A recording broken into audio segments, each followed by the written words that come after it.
Briefly, what is hemostasis? The components of hemostasis.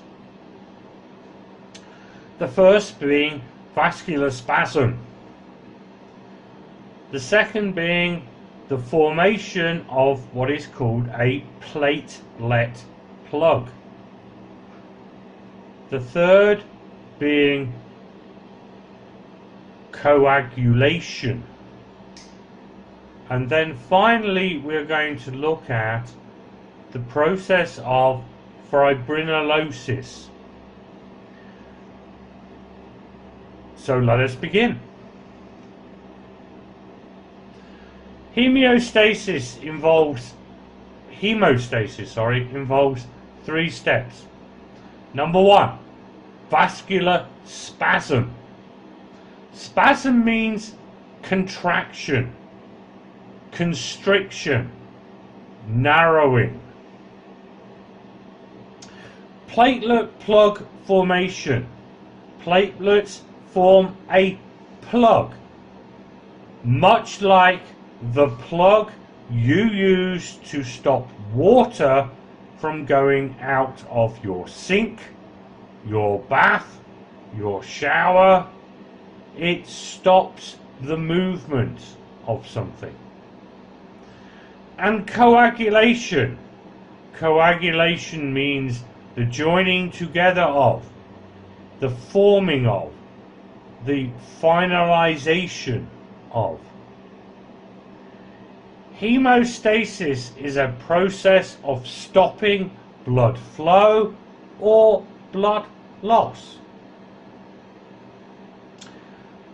Vasoconstriction, vascular spasm, is the first step in hemostasis. Platelet plug formation is the second step in hemostasis. Coagulation is the third step in hemostasis. Fibrin is the glue that keeps the clot together.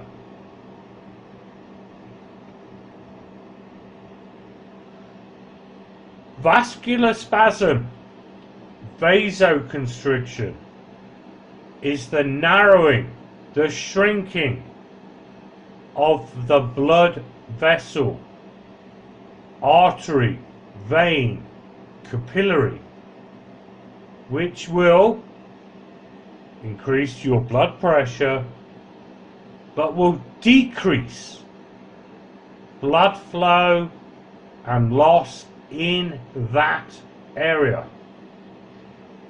Vasoconstriction is mediated, which means controlled, by the contraction of muscles around the blood vessels. These are called smooth muscles. Vasoconstrictors or vasopressors or pressors are the hormones and neurotransmitters that cause vasoconstriction, and we'll talk about those later. Platelet plug formation. Platelets stick to damaged endothelium cells. They are the cells lining the inside of your blood vessels. They will create a plug.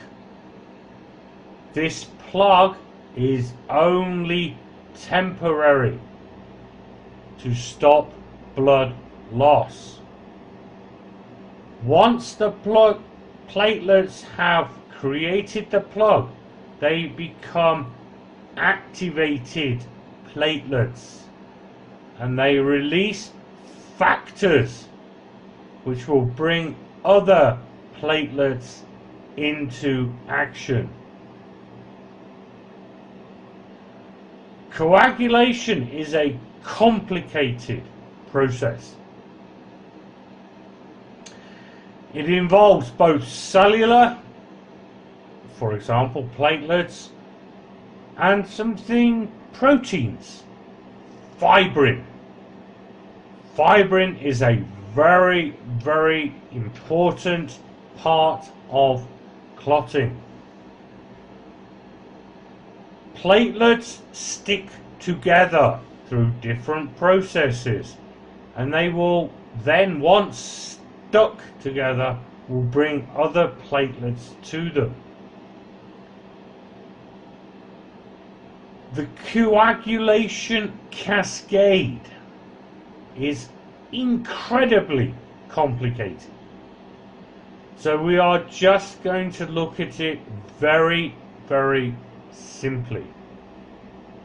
There are three pathways: the contact or intrinsic pathway, the tissue or extrinsic pathway, and the common pathway.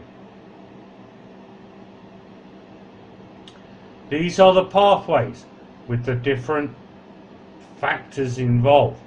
We are not going to talk about it too much, but what I want you to look at: thrombin, fibrogen, fibrin. These are essential in the formation and the breakdown of clots.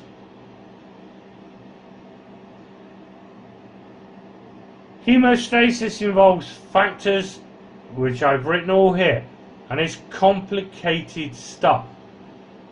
We will talk about it more in the classroom and in how it affects disease process and disease treatment. Okay, so we're going to take a little break here so that you can do